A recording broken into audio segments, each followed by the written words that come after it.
Queridos amigos, sejam bem-vindos ao canal Videira Espírita. Meu nome é Cristina Brito e este é o programa Projeto 15 Minutos, o Livro dos Espíritos. Aqui estudamos diariamente por mais ou menos 15 minutos o primeiro livro da codificação espírita, realizada por Allan Kardec, o Livro dos Espíritos. Estamos atualmente no livro terceiro desta obra, que trata das leis morais. É composto de 12 capítulos, estamos no capítulo 1, que fala da lei divina ou natural, e no subitem que fala sobre o bem e o mal. Vamos então hoje para a questão 644, quando Allan Kardec pergunta aos espíritos superiores o seguinte: o meio em que certos homens se acham colocados não constitui para eles a fonte principal de muitos vícios e crimes?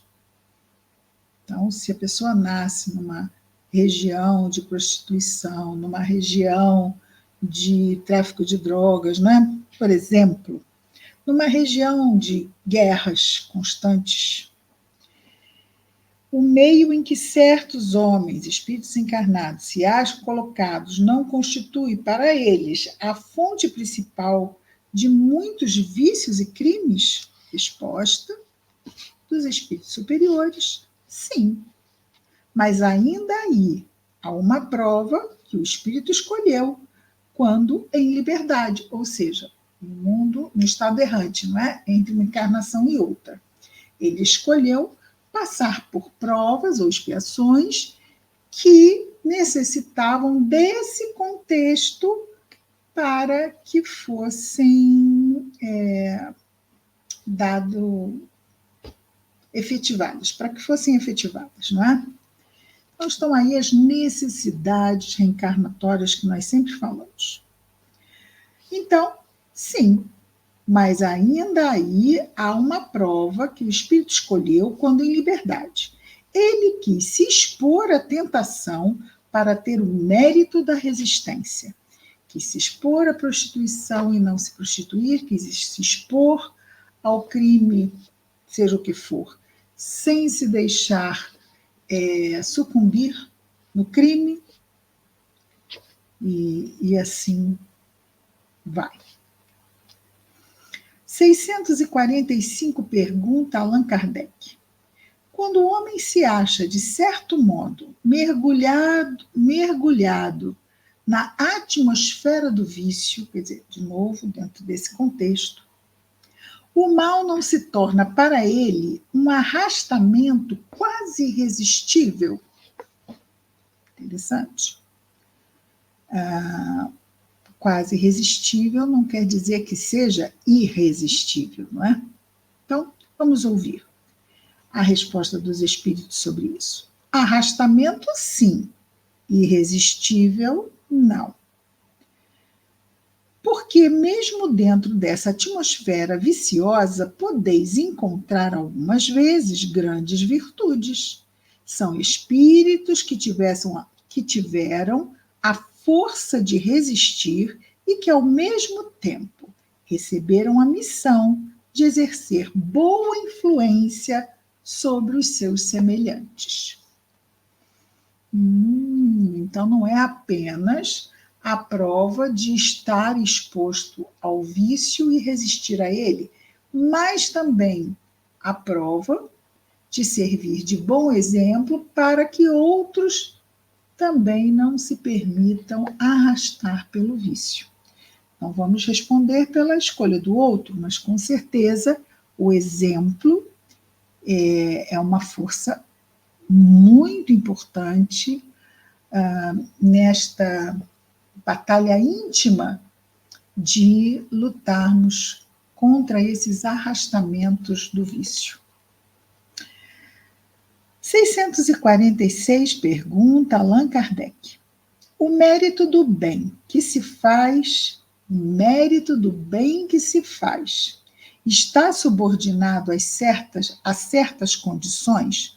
Então, o mérito do bem que se faz está subordinado a certas condições? Em outras palavras, há diferentes graus no mérito do bem? Há diferentes graus no mérito do bem? Vamos ouvir a resposta para entendermos melhor. O mérito do bem está na dificuldade em praticá-lo. Então, às vezes, para mim, uma coisa é fácil dizer não para aquilo ali. Vamos imaginar uma pessoa que tenha o vício do álcool. Para ela resistir ao álcool, isso vai dar a ela um mérito grande, porque ela vai precisar de muita força para dizer não. Aquela pessoa que não bebe, alguém vai lhe oferecer, ela vai dizer não, e isto não vai trazer nenhum sofrimento para ela, porque ela não tem uma dependência química. Então, mediante a dificuldade maior, o mérito é maior também. Faz todo sentido. Então, vejamos lá de novo. O mérito do bem está na dificuldade em praticá-lo. Não há mérito algum em se fazer o bem sem esforço, e quando nada custa. Deus leva mais em conta o pobre que reparte seu único pedaço de pão do que o rico, que apenas dá o que lhe sobra. Jesus já disse isso a propósito do óbolo da viúva. A viúva deu lá aquele pouquinho que ela tinha. Não tinha mais nada. Mas ela foi lá e deu aquele pouquinho. Já veio um outro que jogou um montão de moedas no gasofilácio, que é de metal, né? Então jogava as moedas, fazia muito barulho. E era para ser assim mesmo, porque a pessoa, então, olha lá quanto eu doei. Ninguém estava vendo, mas estava ouvindo, não é? E Jesus destaca, ao ver aquela cena do que um doou e do que a viúva doou, e destaca o mérito da doação dela. Que a doação dela tinha tido muito mérito, porque ela estava doando tudo que ela tinha naquele pouquinho, enquanto o outro só estava doando o que lhe sobrava, não lhe faria falta alguma. E assim, com a 646, nós terminamos o subitem sobre o bem e o mal. Vamos passar agora para a divisão da lei natural. Como ela se divide? 647 pergunta Allan Kardec.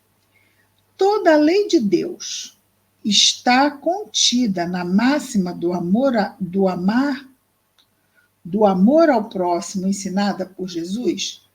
Toda a lei de Deus está contida na máxima do amor ao próximo ensinada por Jesus? Resposta dos Espíritos. Certamente essa máxima, ela inclui todos os deveres dos homens uns para com os outros. Mas é preciso mostrar a eles a sua aplicação, pois do contrário deixarão de praticar a lei como fazem até hoje. Aliás, se não entendo a lei, se ela não me faz sentido, eu não vou praticá-la, não é? Nem sequer entendi, nem sei aplicar a lei. E é isso que ele diz aqui.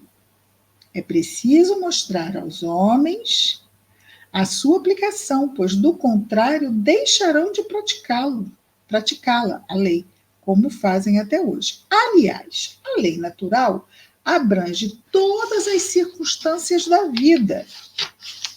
E esta máxima é apenas uma parte da lei. Então, amar o próximo como a si mesmo é uma parte da lei.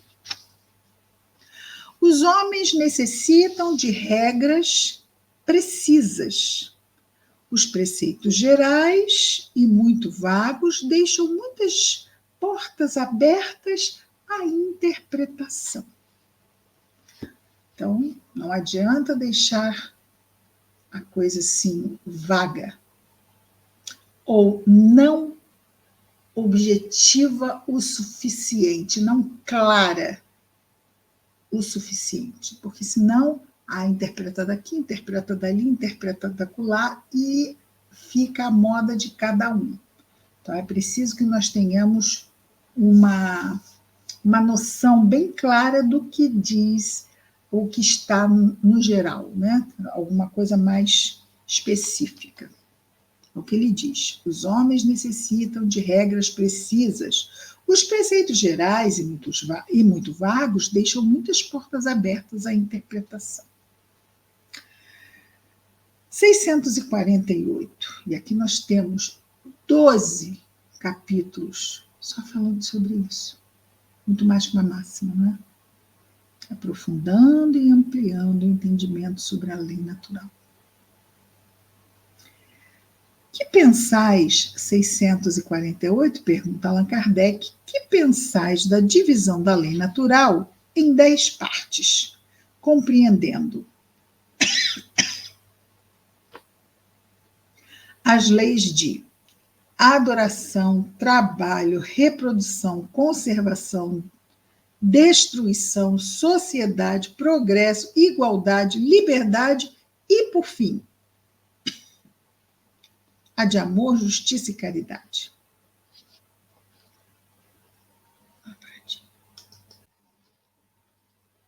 E, por fim, a de amor, justiça e caridade. Resposta dos Espíritos. Essa divisão da lei de Deus em 10 partes é a de Moisés e pode abranger todas as circunstâncias da vida, o que é essencial. Podes, pois, adotá-la, sem que por isso tenha qualquer coisa de absoluta. Muito bem, então nós vamos ver agora 10 leis, mas os espíritos dizem que nós não devemos adotar isso em caráter absoluto.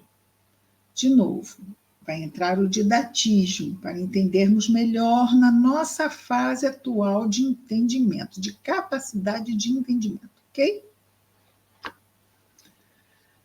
Podes, pois, adotá-la, sem que por isso tenha qualquer coisa de absoluta, como não o têm os demais sistemas de classificação que dependem do ponto de vista sob o qual se considere uma coisa. A última lei é a mais importante, é a lei de amor, justiça e caridade. É a mais importante, é por meio dela que o homem pode adiantar-se mais na vida espiritual, visto que resume todas as outras. Todas as outras. Amor, justiça e caridade. Se a pessoa fizer isso, efetivamente, já está indo muito bem no seu progresso espiritual. Nós vamos ver, primeiramente, já vimos aqui, ele listou, não é? Lei de adoração vai ser a nossa primeira, depois trabalho, reprodução, conservação, destruição, cada uma vai ser um dos capítulos aqui do livro terceiro. Destruição, sociedade, progresso, igualdade, liberdade e a última, amor, justiça e caridade. A nossa primeira, então, vai ser a lei de adoração, que tem subitens, que vão ser o objetivo da adoração, vamos falar da prece aí, com certeza, não é? O objetivo da adoração, a adoração exterior, a vida contemplativa, a prece, o politeísmo, ou seja, a adoração a vários deuses, e os sacrifícios, que também são feitos, eram e ainda são feitos como prova de adoração, né? Como manifestação de adoração, por muitos, né? Ainda. Então, nós vamos ver, mas não vai ser hoje.